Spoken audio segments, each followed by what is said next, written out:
Hey, good afternoon. I think we'll go ahead and get started this afternoon. This panel session is entitled, Dear Enterprise, Have You Developed a Sound Blockchain Consortium Engagement Strategy?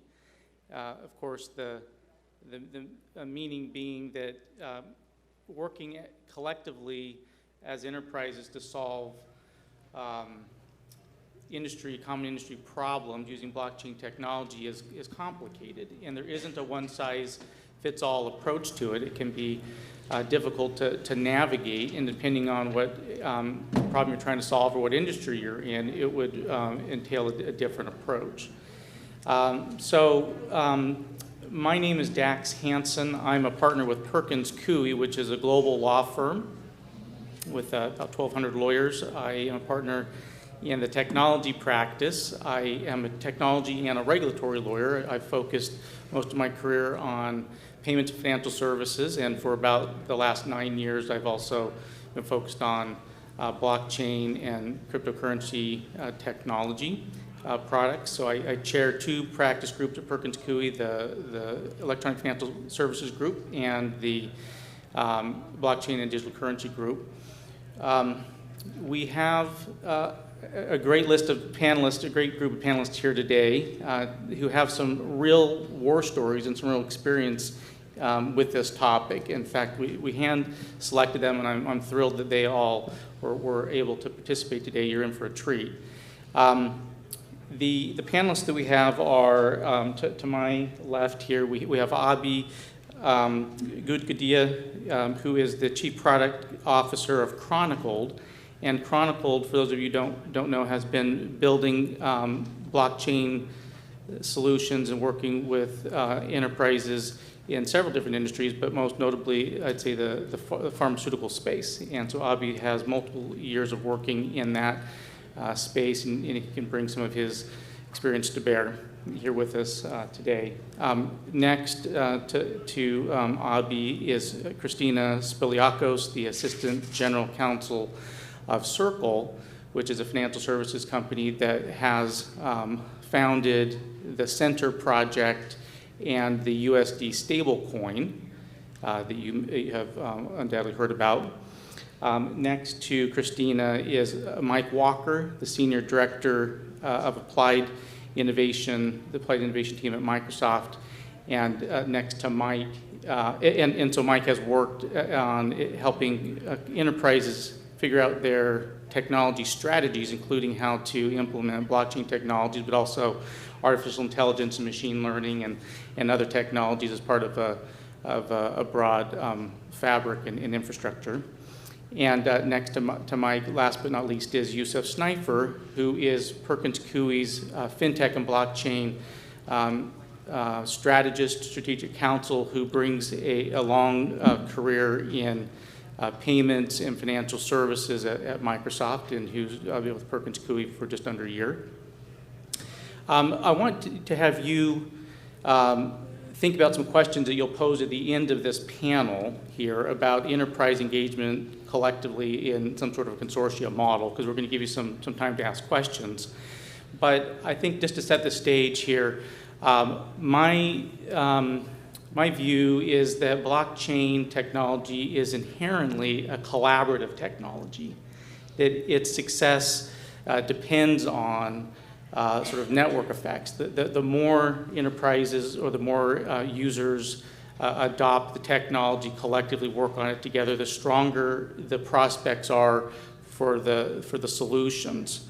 I've seen that there's been an uptick in enterprise interest in either joining or forming blockchain consortia, and by that I mean coming together collectively with your peers or multiple parties in a particular industry or ecosystem to try to solve a common problem. And we've also seen, interestingly, enterprises coming together not just to build new blockchains, but to build enterprise-hardened business products and solutions that leverage existing blockchain technologies. Deloitte recently did a survey of a bunch of enterprise executives, and they found that 53% of those executives believe that blockchain technology is becoming or has become a critical priority for their organization. And so they are, I think, recognizing that there's something here and they need to focus on it. But one of the hard parts is understanding how to engage and how will this impact, for instance, my existing patent prosecution portfolio. What are my ownership rights? What's my liability for running a node? Okay, there's a lot of questions that enterprises have. And so in this panel, we're going to attempt to give you some factors to consider that will drive the success or the failures of these collective engagements. So with that sort of overview, I'd like to turn the time over to each of the panelists to spend about 5 minutes each giving us some color commentary on the perspective they bring to this industry, to these solutions, to blockchain consortia in particular, and to identify, I guess at least for the chronicled and the circle sense, identify the structure, the architecture that they elected to adopt, and to also identify, maybe before that, what was the common industry problem they were trying to solve or address, and how did they end up picking the structure. Mike, would love to have you talk, after you introduce yourself, to talk about what you're seeing in terms of the stage of adoption by enterprises of blockchain technology. It seems like there's an increase, but you're on the ground with them and you can give us some sense for sure. And then Yusuf, maybe you can, given your prior experience at Microsoft, tell us if there's analogies like cloud computing and infrastructure as a service that might give us some hints about where enterprises might go, but otherwise give us your thoughts from a strategic perspective. So with that, Abhi, why don't you take it away? Thank you, Dax. Good afternoon, everyone. My name is Abhishek Gudgutia. As Dax was saying, I'm the Chief Product Officer at Chronicled. Chronicled is one of the OGs in the space, if I can use that term. We've been around since 2014, and we started off trying to build solutions and solve problems using a combination of IoT and blockchain, but then a few years ago pivoted to purely using blockchain. We have been working in several industries, but for the past about year or so, we have decided to focus primarily on the pharmaceutical industry, and we have found very unique problems in the industry that can be solved uniquely by blockchain, and that's what we have focused on. So maybe to give you a flavor for a couple of things we are working on right now and how and why we think blockchain is applicable and what has driven the industry to come together to solve this problem. The first solution protocol that we're working on is called a product verification system. And it's really driven by a FDA law that was passed about 6 years ago that mandated the entire pharmaceutical industry to come together and build an interoperable system to track serial numbers of drugs throughout the supply chain and also verify return drugs or verify the provenance of return drugs when drugs are returned to distributors. And this particular law has many steps and deadlines and phases. One of those deadlines is this November 2019, by when the distributors must verify the origins of a returned drug. It's mandated by law. There's no real option there.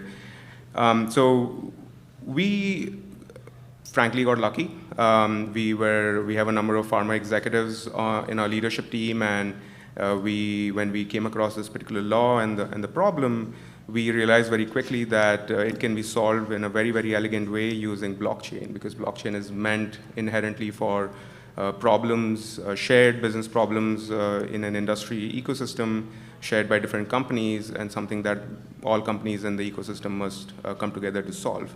So we brought them together, we formed a working group, and this working group has been now alive for 2.5 years.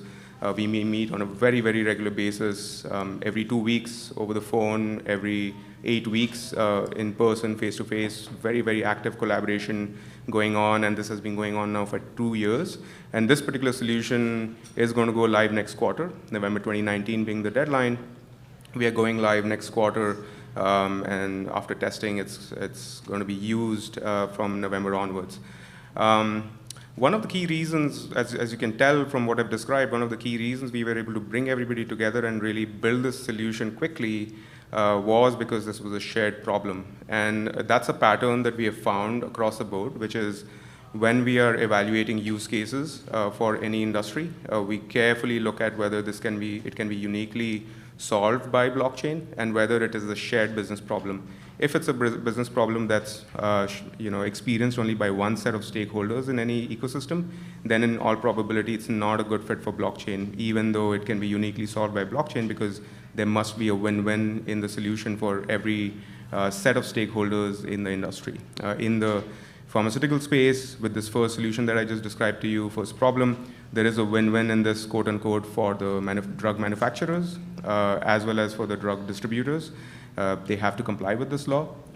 Then we started working on a second solution, a second problem, which is experienced throughout the pharmaceutical industry, and a problem that is shared between the drug manufacturers, drug distributors, and a different set of stakeholders in the pharmaceutical industry called the group purchasing organizations, or aggregators, as they're called, and it's in the revenue management space. And more specifically, it's a industry process that's widely followed called chargebacks.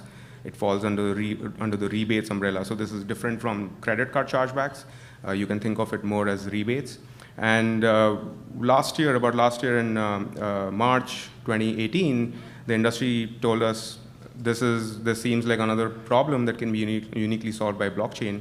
So we looked at it, we evaluated it. Turns out it's again something that is it's a shared business problem. The industry has been doing this for about 20 years now, and when we came up with a solution and prototyped it and demonstrated it to stakeholders, we literally got remarks from people saying, "Oh my God, this is amazing. We've been waiting for you for 25 years." And that tells you that it's a shared business problem, there's a high pain point, and everybody's eager to come together to solve it. So we formed another working group, and that working group has now been active for about a year, and we've been working very, very closely with them to solve this revenue management problem. And we can go into some of the details later on. But then Dax wanted me to also touch on the architecture that we've chosen, so let me split that into two. We've been very, very deliberate about this. There is the technical architecture and also the social architecture. And we as a company, we fully realize that the problem that we are trying to solve is just not technical in nature. We confidently can say that we've got that squared away. The problem is always more of a social problem where, again, how do you bring disparate parties together, competitive parties together to the table and help collaborate with them and enable them to collaborate between themselves to solve a shared business problem. That's a very, very hard social challenge to solve, and we feel lucky that we have those capabilities within our company. But from a technical architecture perspective, we have chosen very deliberately not to get very focused on blockchain per se and think of blockchain as the end. We think of it as a means to an end. So we are an enterprise software company that happens to use blockchain. It's a blockchain-first enterprise software that we are really building. And that has many implications, and that's needed in the enterprise space because enterprise needs are very different. For enterprise companies, privacy, scalability, interoperability, and bridge with their existing legacy systems is super important. We cannot afford to go and tell them, you have your legacy systems, why don't you rip them out and replace that with this blockchain-based software? That's just not going to fly. And what we found is that blockchain-based software, and Dax, please tell me if I'm going over time, but what we found is that blockchain-based software really fills a gap in the software space that has never been filled before. And the gap is really this gap that exists between siloed systems that every company has. So if you think about the concept of a trusted boundary, every company has their own trusted boundary, which is formed by their own internal systems. It could be an SAP ERP system, an Oracle ERP system, through which they form their own trusted boundary, and they can trust all the transactions that occur within those trusted boundaries. But as soon as they step outside of the trusted boundary and they start interacting and trading with their trading partners, that boundary breaks down, and there's a gap now that exists between two different trusted boundaries. And that's where we come in. Our blockchain-based software sits in those gaps and forms this, if you can imagine, an industry-wide trusted boundary, which enables the industry to trade amongst themselves with complete trust. And we've been really focused on that. So we go in and tell our customers that we are not interested at all in ripping out your existing technology. We want to work with your existing technology. So our software is going to sit alongside your existing technology and bridge your legacy systems with blockchain and enable these shared business processes. And that has worked wonderfully well. It works for us, it works for them, it sits with their legacy software, and that architecture is working really well. From a social architecture perspective, as far as the working group is concerned, we've been very, very deliberate in, again, starting with the problem statement. What is the problem? What's the problem that we are trying to solve? And then once we've identified the problem, then we choose very carefully, of course, in collaboration with our customers, who are the right people who should be in the room. And it's always been a mix of folks in the room from our customers who have a vested interest in solving that problem, but also have a technology viewpoint and understand blockchain. And so it's been a mix of both. We have always been very, very transparent, open, and about the technology choices we make and how we're using technology, what the technology even is, even to business audiences, just so they understand what the technology is. And that's worked really well, where people who have a vested interest in solving the problem come together, and then they get excited by the solution and they want to continue collaborating to solve that problem. And then we collaborate in a very, very deep way, where we come in with a stance saying, we don't know your industry, we don't know the problem space, help us understand. And we ask a lot of questions to really get to the root of the problem and then solve the problem with our customers. So we never have an approach of, we know what's best, here you go. It's always, tell us, let's work together on this. And that's worked wonderfully well for us. So let me pause there. Well, that's fantastic and great foundation for the discussion. Real quick, tell two things before we pass the torch. One, how many enterprises have come together in these working groups? And then second, what's your previous life experience that you brought to Chronicle? Sure. So for our first solution, we have about 8 companies, not counting solution providers like SAP, who have joined us as well. And for chargebacks, we currently have about seven customers, and we are bringing on more. I think by the end of this year, we'll have more than 10 in that particular working group. And prior to Chronicle, I've been in the blockchain space personally for about 5 years, and before Chronicle, I was at Accenture. I was leading blockchain globally within the ventures team at Accenture. So that's the experience I brought to the table. A lot of understanding of what the customers are looking for, what kinds of use cases will really work for the customers. And then when I joined Chronicle had already discovered pharma. And then it came together very well, and we've been very, very successful for the past 1 year. And it's still pretty early days. We are, these networks have not yet gone live. We are very close to it. Like I said, Q3, we are going to go live with the first solution. So we are internally very, very excited for this particular launch. Thank you, Avi. Christina, tell us your background and tell us about Center. Okay. Hi, I'm Christinas Viliakos. I am Assistant General Counsel at Circle, where I've been for almost 5 years now. I started working at Circle. I would say we're also kind of an OG in the crypto space. We started off with a Bitcoin payments app, and I joined Circle while I was in law school and was working we had maybe 20 people there. We had to build a compliance program. We had to build some fraud and risk controls. We had just a lot to do. And so it was a really fun and exciting startup experience for me. And so I was kind of at Circle much more often than I was at law school. And, but really just loved working there and learned so much on the job. So I continued on after law school. And so most recently I was regulatory counsel, where I worked on a lot of just different regulatory issues from all across the board, the alphabet soup of agencies. I never thought that I would know so much about so many different financial services kind of concepts and areas, but really had to dive into things in the context of the technology in our industry. So, one of the things that I had to do was, when the SEC came out with the Dow report, Circle went on to acquire the Poloniex crypto exchange in 2018. And that exchange had a fair amount of tokens listed on it, and we had to evaluate, for the business, what is our risk in terms of the tokens that are listed on this exchange. And so I built out this framework for the Howey test, which is the test for something being an investment contract type of security, and applied that to all 70 coins or whatever it was on the exchange. And one thing that I really noticed when I was doing that was, full decentralization seems to be impossible, right? I was part of the Howey test is to figure out, is this a kind of decentralized, distributed network like Bitcoin that can kind of subsist on its own? So it's not like an issuer of a security doing work for you, and then you get passive investment when your token goes up in value.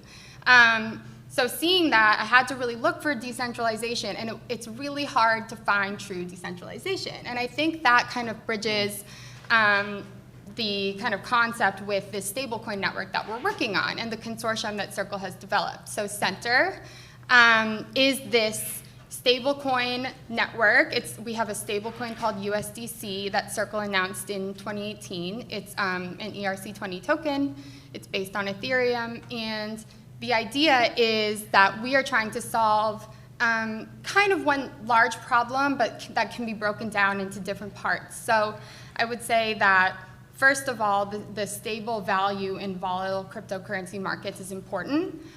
We've seen that with Tether, which has been used widely and has a lot of volume even today. And this kind of stable value tool, as well as interoperability, where you can kind of get in and out of the different assets that you're trading and transacting in, that this interoperability is really important for scaling payments with Bitcoin and with other cryptocurrencies on a sort of wider basis. So given those two needs, really the final thing is transparency. Which one should I use? Can I trust this token? Do I know that the reserves are behind it? Do I know that my money is going to be, if I see this representation of a digital dollar on my screen, is there actually money there, and will it be honored once I go back to put it back into my bank account? And so the reason why we began to build a consortium was sort of to replace this, or to kind of create a de facto decentralization. Since there's no way to have true decentralization, since there's no way for the user to know exactly what the issuer of the stablecoin is doing, exactly what their bank accounts look like, the next best thing we thought is to have a number of these enterprises, a number of these centralized entities working together to hold each other accountable. And so that's what the Center Consortium is. Right now, it's just Circle and Coinbase, which I think goes to Avi's point about it being a win-win for everyone in the industry. We really need, transparency. We need to have standards and rules to hold each other accountable, to require audit reports, to require proof that we're doing what we say we're doing.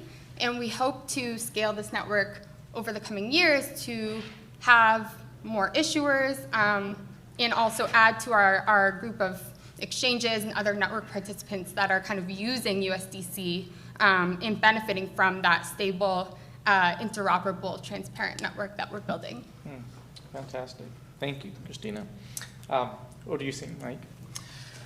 Well, all I'm thinking right now is, wow, I got some rock stars here with me, so I'm very happy. So, Mike Walker, I've got somewhat of an interesting background, so I'm going to give you the Reader's Digest version, okay? I'm not going to bore you with the painstaking details here, but most of my career has been spent in large enterprises, highly complex, highly regulated environments, whether it be banking and insurance or healthcare or high tech. Spent a lot of time in those areas understanding big, large, complex problems, but also understanding today's realities, some of what you had highlighted, around there are just certain things we can and can't do. And so most recently, I came from Gartner. And so I was the VP of Tech Innovation over at Gartner, and one of the areas of focus for us was blockchain. And we wrote the blockchain hype cycle, which I'm sure most of you are familiar with, and knowing that blockchain is the most hyped technology on the planet. But most importantly is I spent my time essentially working with more so the business professionals rather than the technology folks. Because the majority of this blockchain problem is more about the relationships that we have with our B2B partners.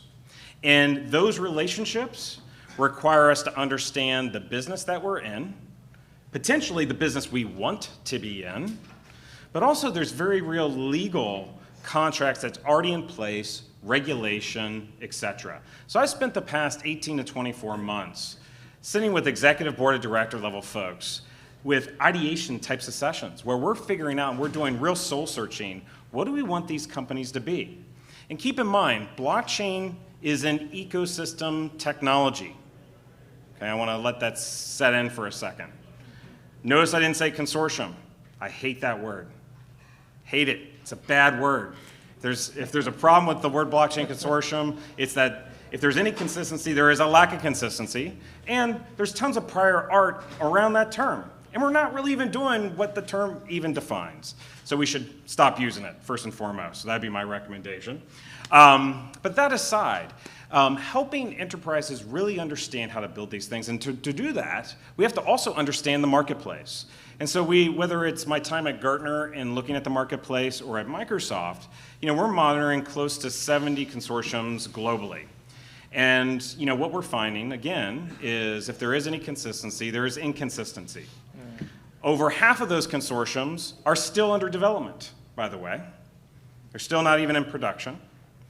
However, even though we've got these very real inhibitors, we still see that there's an enormous amount of value that can be derived. So if you listen to the analysts, they'll say $3.1 trillion of business value will be derived from blockchain over the next decade. And I'll give you a very real scenario, and I'll connect back to our first panelist here around some of the work that we've done with 3M and with their double trust architecture on blockchain. So believe it or not, 80% of the pharmaceutical drugs that comes to the United States from another country are counterfeit. $20 billion is going to the bad guys. That's a lot of money. Very simple problem. We have to understand from the time in which those drugs were made in the factory to the shelf at the local Rite Aid, Walgreens, whatever convenience store you can think of, we have to understand that full life cycle. And there's very real business implications. So my role at Microsoft and the Applied Innovation Group is to look at the business solutions around these technologies, understanding the lessons across the industry and applying those to customers in new and interesting ways. How many of you were at Ethereal over the weekend? Okay, a few of you. How many of you went to the food trucks? Did you all go to the food trucks in the afternoon? And that was what? An absolute mess, right? An absolute mess. So we use crypto to pay for our tacos. But here's the problem. We still had to wait in line for an hour in the rain to eventually get our cold burrito bowl. We didn't actually solve the problem. And so if you look at our latest work with companies like Starbucks, where not only do we want to track the bean to the barista, but also to increase the experience in which I have with that organization. Actually take that blockchain data and expose it in new and interesting ways, using machine learning to say, well, based on the time of day, based on Mike's preferences, based on Mike's meeting schedule, I'm going to use reinforcement learning to recommend this option. And oh, by the way, I'll have it delivered to where you want it to be delivered. And so that's really how we need to start thinking about these technologies, is less about blockchain for blockchain's sake, but more so about what new experiences can we create? How can we help our businesses understand, challenge the status quo? Think about, should we optimize a 30-year process? Or will that last the next 5 to 10 years? Is it really durable? Or should we actually go and think about net new business models that's going to protect our companies? Because I can tell you, the last thing I'll say here, is a common theme across all of these executives is there is an anxiety, not a fear, there's an anxiety, a very real anxiety around these emerging technologies and the impact to their business. Because they know that the barrier to entry for these technologies is extremely low. And so they're not worried about the competitors they know about. They're worried about the ones they don't know about. Fascinating. Thanks, Mike. Youssef, so you were one of the earlier people at Microsoft thinking about blockchain technology. You find yourself now at a law firm, but you bring all that Microsoft experience. What's your take? you know, it's amazing that we are having actually this panel. You know, 8 years ago, probably I wouldn't have thought about that. 8 years ago, we were having conversation about Bitcoin. We were not talking about blockchain even. And how far we have come. It's really, you know, testament to the tenacity and determination of the blockchain community that believed in the technology. And now, from the conversation that we had around Bitcoin and how we are going to be able to use it, etc., to now we are talking about a really an incredible technology that has the potential, coming with other technologies, AI, machine learning, data analytics, etc., to actually transform and help evolutionize our businesses and solve our problems. How far we have come from the days of Bitcoin and people being so scared of these illicit activities that could come with this cryptocurrency, to the idea right now that we have panelists here who are talking about hardcore enterprise problems where this technology that you all believed in, and now we are seeing starting to be implemented. And I know that a lot of us can look at it and say, oh my gosh, you know, we have 70 consortia that are out there. Half of them are under development. My gosh, we are behind. Actually, we are not. It is a natural evolution of this technology adoption that we saw in every aspect of that. AI has been in existence since the 70s. And now you start seeing the adoption of that. Cloud computing, people got scared of it when it was first talked about and discussed. And technology adoption and evolution takes time.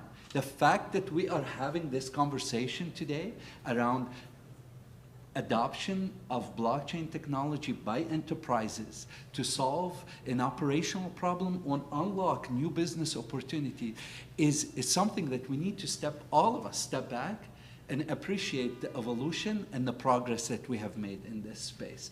And that's why I'm excited about this topic, because I think it's a milestone for us as a community who has been in this to appreciate what the future could hold for us. Yeah, absolutely.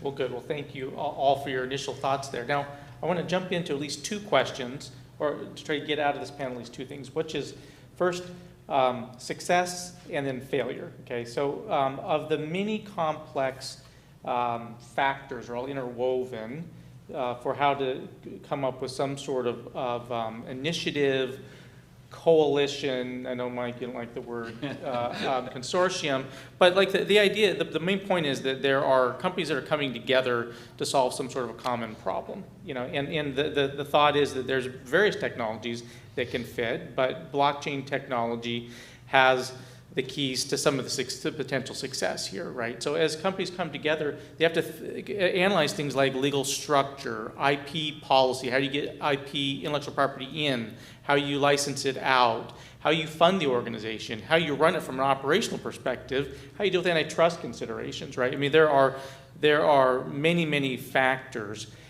With your experience, either setting up these sorts of projects or advising on them, I want just to have a free-flowing debate here, conversation about which factors are most likely to lead to success in the design, the implementation, and the execution. And then we'll switch in just a minute and talk about what are the factors that, if not executed correctly, have led to some of the failures, and you can feel free to share some war stories. But first, talk about factors that lead to success. Who wants to start? I'll start. Why not? So, you know, I think in my mind, there's it's very straightforward, and taking lessons from our past and how we've actually built out really great technology strategies. It's really to be deliberate with our strategies. And so a lot of times we have the tendency as technologists to just jump in and start building stuff. And while that is really beneficial to throw the spaghetti on the wall and test those ideas, however, we also need to take a step back and actually have a vision around what these technologies will be applied towards. And what we found is actually starting with what sort of business model do I want for this digital ecosystem that I'm trying to create? And so we've codified 4 key business models that will actually derive all my other technical decisions, my legal decisions, my governance decisions, greatly simplifying the conversation. Because here is the sad reality. When we're talking about these ecosystems, or that bad word consortium, it's not just your company anymore. Where already today, we know how much of a pain in the rear it is to get our legal folks to agree, our risk and compliance folks to agree, our business stakeholders to agree, et cetera. Now we gotta get 3, 4, 5, 100 other companies to come together and agree. Oh boy, that's tough. And so understanding how we're going to structure this from a business and economic perspective, starting there first, greatly simplifies how we build these out going forward. So the 4 models would be a founder-led model. And a founder-led model is essentially what GE Aviation is doing. So we launched that Microsoft and GE Aviation have this great partnership where they're essentially digitizing the entire aviation supply chain from ore to engine to be able to understand if you're taking Delta Flight 101 from JFK to Heathrow, be able to create a digital twin of that engine and understand and predict, based on the weather patterns, will there be an issue? Will there be any stress on that engine, et cetera? And so with those scenarios, now we understand, oh, well, this is a controlled ecosystem that we want to create. So now the governance is much more straightforward. We don't need to have a joint venture. We don't need to create a new company. It's our company and our existing legal contracts. But as that fans out into a partnership-driven model, where we have more of a joint venture structure and the economics look very different, to an industry-driven model where it's flattened. It's more like the permissionless world, where everyone's an equal player, and the governance looks very different. Now you've got things like board of directors, and you've got arbitration and enforcement concerns, et cetera.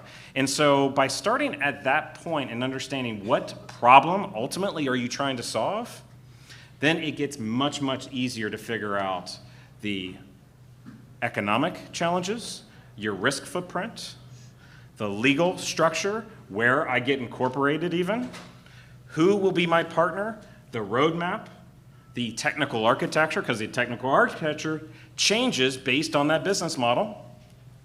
And lastly, the governance model. How strong-handed am I in the governance model? How do I kick people off my ecosystem when they do bad things, right? All those questions start at that very beginning point. So I'll kick it off there. Great. Yeah, I guess I'll go next. I think that with Center, I'll start off with what I think has helped us with successes so far in building the network.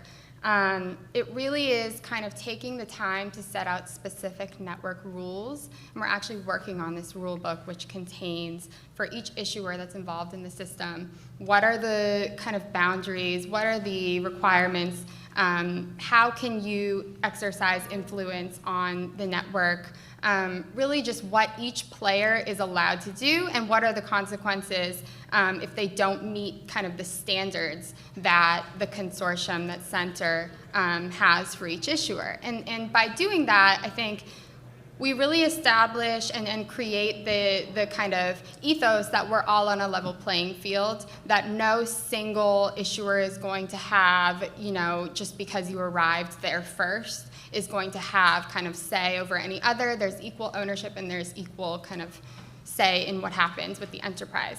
So I think that would be, really defining the network rules is what stands out as the most important thing in a payments kind of based consortium. Also, I guess, just kind of mapping out the possible scenarios. If there is an issuer who becomes bankrupt, if there is an issuer who defaults on or is unable to pay out the reserves, or who kind of stops maintaining the necessary reserves that's kind of required for the network to work. So just setting out those scenarios so that we can confidently create this network and make sure that everyone can trust it, the public who's using it. I would say really a challenge I think, is staffing. So one thing with setting up a consortium that's not you, right, that's not your business and the other business that's involved is, okay, does that entity have employees? And if so, how are they paid?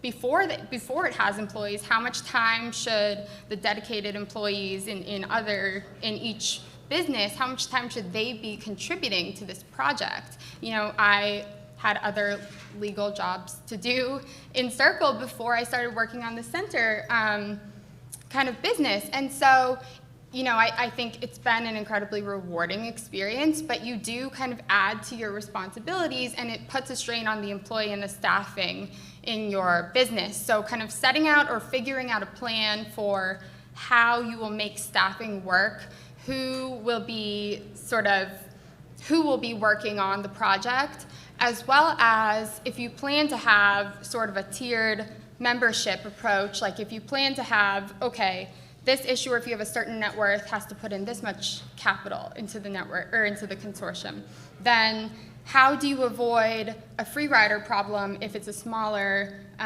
business that doesn't have the means to put into the consortium, but still can be a participant, but just kind of chooses not to do that or chooses not to put their employees kind of working on the issues that are need to have work. So yeah, really just staffing, but like I said originally, having rules and really kind of making decisions ahead of time can, I think, resolve those issues in advance and prevent you from running into them.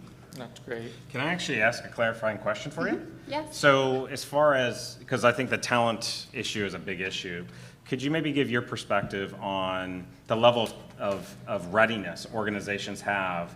You know, is there an ample amount of these skill sets? You know, and, you know, kind of how have you approached that? I mean, I think the reason, especially with founding members, the reason why they're doing it is because there are individuals in that organization that care and that have the skills and that have the capability and really the drive to put that thing in motion to begin with.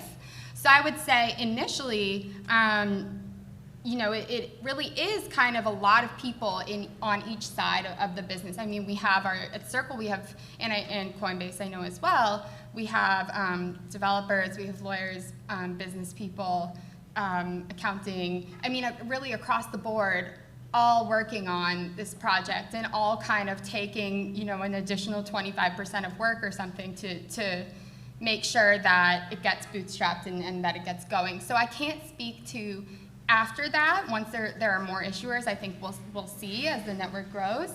But I think, yeah, it's the reason for putting it into motion, the drive and the motivation creates that, or it is indicative of that capability being in-house to begin with. Yeah, and the reason why I asked that question is you might be hearing in the audience a subtle difference between some of the talk tracks. So you hear more of a permissionless based conversation, and you hear more of a permissioned conversation. And you know, what we find, at least what I've found in the industry, is in the permissionless space, there's a lot of excitement. There's been a lot of growth in that space, a lot of passion. But the more enterprise space, the permission space, is much less mature at the moment. And so from a skill set perspective and a readiness perspective, we actually see a dramatic shortage of skill sets within these large companies. I didn't expect that. Yeah, it's amazing, and it's not for sake of willingness to go down this path, but it's execution. And right, wrong, or indifferent it may be, and yes, I work for, you know, a big technology company. You know, a lot of the big tech firms and the consulting firms, you know, they have a lot of the talent, and it's really hard for large organizations to compete. And so that's a very real challenge, even from a founder perspective, is, you know, our level of readiness, both organizationally and technically. And that, sorry, Abby, before you go, but that is one of the top issues that has been cited by many of the executives with respect to adoption of these technologies, including blockchain, is a lack of talent. You know, they see companies like Microsoft or an Amazon or an IBM or others or other many of your companies who are born and raised and have the expertise in the blockchain space. You have the technology, you know the expertise, you know the talent. In-house, a lot of these companies who are looking at these solutions, they even have a hard time sometimes evaluating the applicability of this technology to their business. And they need help. They need somebody to onboard them. They need somebody to bring them along and to help them. And there is a shortage of talent. You see it in the AI space. A lot of the conversation right now, even in the financial services and financial institutions, they have a hard time competing for AI talent to bring in-house. And I know it is the same issue that they are facing around DLT and blockchain. Yeah, certainly a shortage of developer talent, a shortage of talented advisors, lawyers, accountants too. And just generally a shortcoming. Yeah, that's interesting. Yeah. I mean, that's something we haven't necessarily experienced. I mean, certainly as a technology and software company, we face that shortage of talent. We are looking for good blockchain developers, but when it comes to our customers, that isn't really an issue because we have, as a company, abstracted away all that complexity for them, and they don't need to know anything about what's running behind the hood.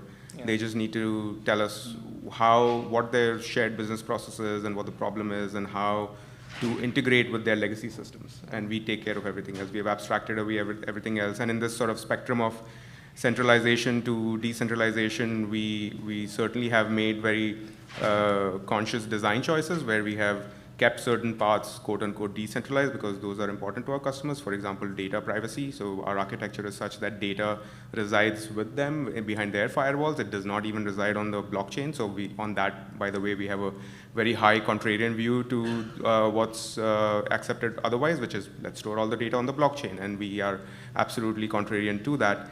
So we have made those design choices and made it decentralized, but we are quote unquote centralized in some respects in that to begin with from a consortium or working group perspective, we are centralized. So Chronicled as a company, we are coordinating all the activities, we are facilitating the conversations, we are getting into the weeds about what the problem is, and from that perspective, really it's a centralized approach. However, we have offered in the past, for example, and you'll be surprised with this, we have offered to create a non-profit, governance body that is industry-owned and that governs these solutions, but the industry themselves have said, this isn't the right time, we'll figure that out at the right time. For now, you guys are doing a great job. We trust you completely.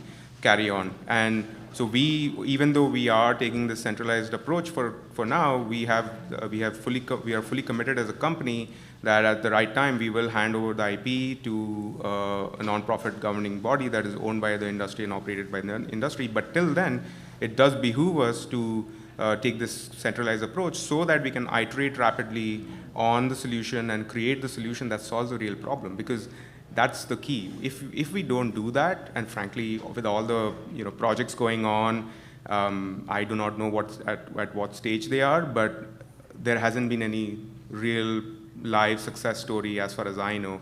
And frankly, from a Gartner hype cycle perspective, time is running out. We are going to, if we don't see success stories over the next 1.5 years, we are going to fall into this disillusionment where a lot of people don't trust this technology anymore, and that'll be a shame. This technology has immense power, but it needs to be deployed in a very thoughtful manner, and people need to be really aware and conscious about the hype and not get carried away. We as a company, we have done our part where, frankly, most of our time for the past 2 years has been spent saying no to Fortune 500 companies when they come to us and say, Chronicle, I have this great idea for how blockchain can be used to solve XYZ problem. And we say, you know what, sorry, that's not really a good use of blockchain, and we can't help you. And that's been painful, right? I mean, we're a startup, and it's painful turning away potential business, but we need to be responsible blockchain citizens, so as to say, and we've had to tell them no. So we've made very, very conscious design choices all along the way to ensure that we arrive at real solutions, real problems, make it, go live with it, and so that industry experiences some success. So what I hear is really that whether you're going to pursue the centralized or permission approach or the decentralized approach, you need some strong leadership. strong leadership, some discipline, right? Regardless of the model, right? Like, and just the fact that you have a strong central organizing party doesn't mean that the implementation is going to either be centralized or decentralized. And we have two examples, sort of more of a permission model in a regulated space versus one that's meant to be a global, international, transparent, let me do some of your words, Christina, approach. Very different outcomes, but very thoughtful structuring and architecture on the front end. But one thing that Abby mentioned, we should reemphasize, is that how these working groups and organizations are coming together to mask the complexity that can come with the adoption of these technologies. I think we have to think about it from a user perspective. How do you mask the complexity that comes with adoption, and even within the enterprise, how would the consortia, a working group, whatever we want to call it, is also helping, mask the complexity in adoption by enterprises as they move forward. Yeah, and frankly, sorry, I know you want to say something, but frankly, we have seen this again and again where the business stakeholders, who are the real buyers at the end of the day, they, at the end of the day, do not care about blockchain technology. They are like, I have a problem, can you solve it for me? What technology you use is really, what we are there for as a company, but they don't care. And that's when you also know that you found the right stakeholders, right? Because real business, the leaders, the business leaders don't care about the technology, they care about the problem being solved. Now, I feel like I have to clarify the Gartner statement. So I actually wrote the Gartner Emerging Tech Hype Cycle for a half decade. So I can tell you that essentially the hype cycle is a life cycle that every technology will go through. So every technology will go through the trough of disillusionment. And that's not a bad thing. Okay? It's actually a very good thing, because what it says is this overly hyped technology that says rainbows and unicorns, you're going to get everything. Now we actually have tested this technology, and here are the 10 things it's really good at, but don't expect all this other stuff. So that's the reality setting moment, is when you hit that point in the hype cycle. And actually that's where we want to strive to be, is in that point. We don't want to stay at the peak of inflated expectations. That's not where we want to be as an industry, and that's, frankly, where we're at. And not every industry either is at the same level. So if you look at financial services versus utilities, versus aerospace, versus other industries, they're at different points in the hype cycle. And what this shows us is there are different industry complexities, different requirements where you can abstract some of that complexity, but a lot of it you can't. I can give you very real practical examples. GE, we talked about this here at Ethereal. We had a big session where we talked about how it's highly regulated and the government needs to be able to plug in, because guess what? We're flying human beings over oceans and we don't want these planes to crash, right? It's human safety. We've got existing line of business systems that we've had for a half century that we have to integrate with. We've got human processes that must be complied with. But also, there is a great deal of customization that is occurring because of that reinvention of our business and creating that more dynamic, fluid, and humanistic experience. And so I can't name the company, but I can tell you it's a short list of companies. So in the autonomous vehicle space, there's one company that we're working with that wants to make the default protocol of the autonomous vehicle blockchain. Why? They want to be able to authoritatively say, it's this vehicle, these people in the vehicle, authoritatively this GPS location, talk to the other cross chains around law enforcement, the local city infrastructure for the smart city, the weather system, all to create better prediction and a better system and ultimately a better experience for you as the end user.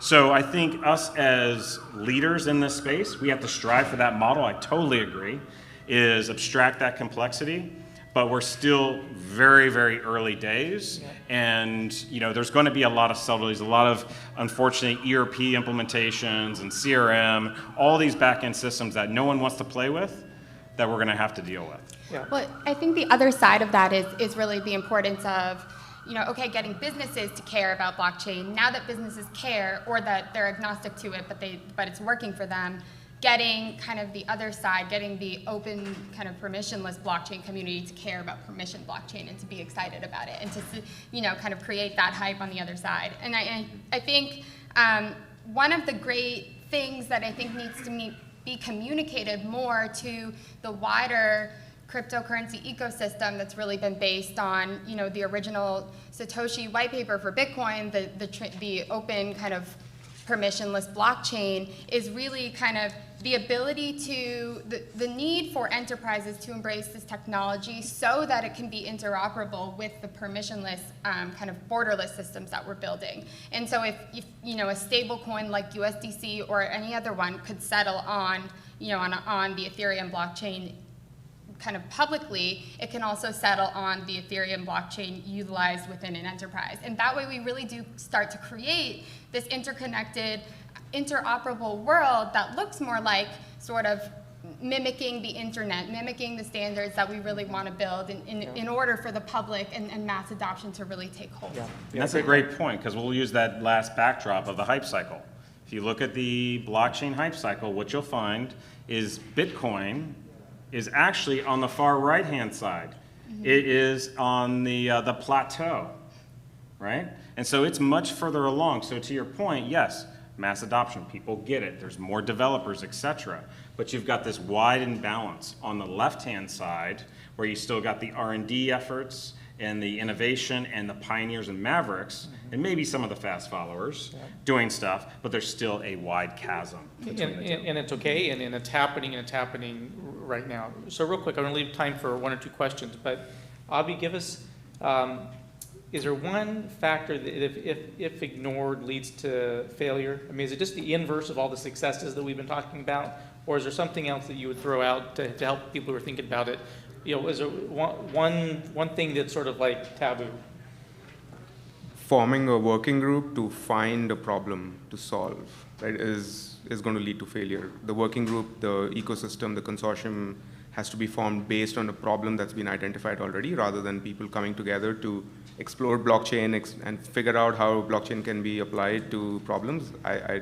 In our view, that model just doesn't work. Yeah, so solution in search of a problem versus problem, clearly identified, obvious. Let's go find the technology. Okay, let's see, a gentleman right here.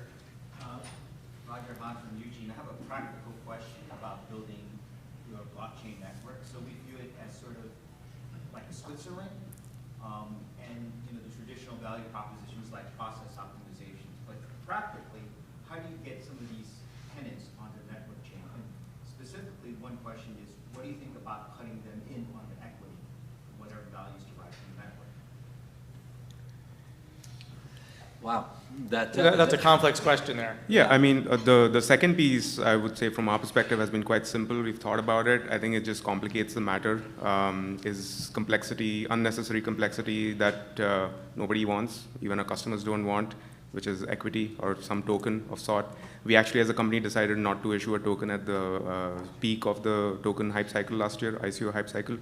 To the first question of how practically do we get customers, tenants into the network, we provide them the software, which is a combination of, so in our case, we use Ethereum and Parity, and so it's a combination of Parity and some other software modules that we built around it. So all those artifacts are delivered to the customer, and they can deploy it on their premises or in a cloud of their choice. And at a future point of time, we'll make it even more easier for them to deploy it through one click through either Azure or Google Cloud or AWS, but we haven't gotten there yet. Today, it's just artifacts, Docker images, deliver it to them. It's all Kubernetes enabled, and they just take it and they deploy it in their infrastructure. Thank you. Follow on with that. Well, so we're short on time, so maybe just real quick. Did you have a comment on the blue question?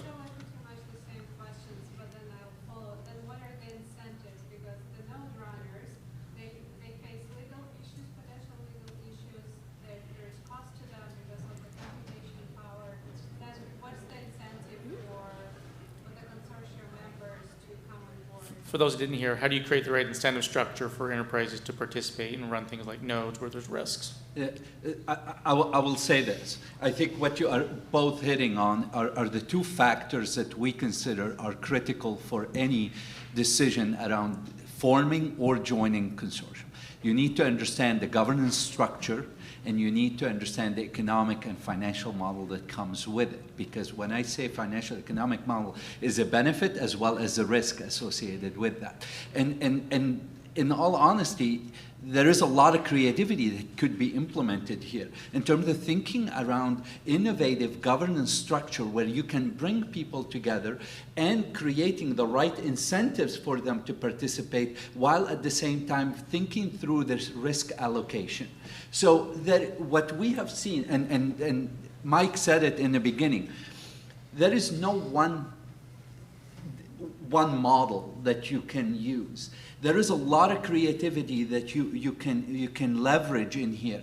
And the two issues that you raised are what I call kind of gating issues, gating factors that must be thought through and creatively designed and prepared before you are going to go into the idea of, okay, now which technology infrastructure we are going to leverage, what does a form of participation is going to look like, etc. There are some factors, governance and the economic financial model and risk allocation, if you want to think, are gating factors that we think from how we advise our clients have to be the primary factors that you should take. So, I want to give a very practical example, a real world example that, we're doing. But first, before I do that, I just want to say, a fool with a tool is still a fool. Okay, so let's think about this. Not every solution has to be a blockchain solution. There's many times where I am in with customers where I say, do not do that. That does not make sense for you. Let's talk about that problem that you're trying to solve. Sometimes they don't know what they don't know, okay? And this is important because it's not like 5 or 10 years ago where technology was somewhat stable. It was somewhat boring, actually. But now we've got all these new capabilities at our fingertips. We have connectivity everywhere. We've got more data than we've ever had in the history of humanity. There's a lot going on. And a lot of these business executives don't realize all their options. And so sometimes we have to run those ideation sessions to tease out where we want to go. Now I want to give you a very real example on that economic model and how you kind of get to those decisions. And it comes back to those business models. So Microsoft, Xbox. We put our royalty finance program on the blockchain, okay? What we've done is we've implemented a founder-based model, which says we've got a bunch of gamers that are independent developers. We've got EA Games, Ubisoft, Capcom, you name them, we got them on our platform. And they're gonna be in our walled garden, as Apple would say, right? Now that's phase one. And there's a ton of business benefit. We're cutting our operational costs in half. To audit a royalties report, it took us 2 months to do that because there was 3 different sources of different data that would come in Excel files and flat files and all this other great stuff. It was a mess, right? Still a huge amount of economic value by just doing that. But we had to think about how we want to solve this problem strategically, both now and in the long run. So what's the long-term play? The long-term play is to create a broader industry ecosystem that allows us to flatten the model with royalty. So you could be Sony, you could be Nintendo, you could be Apple, you could be Microsoft, and we share a common royalties-based platform that exposes now essentially digitizing the in-game assets. Now we can talk about loyalty points and monetizing loyalty points and spiderwebbing into other different areas. But we've got to be deliberate with our business model first. The economic questions come second. Yep, thank you. Great, we'll have to let you have the last word there, Mike, but great way to end. Hopefully you can sense that there's a lot of complexity here, but a lot of opportunities. There is help to sort through these issues. It's a good time to be exploring it. Please join me in giving our panelists a nice round of applause. Thank you for participating.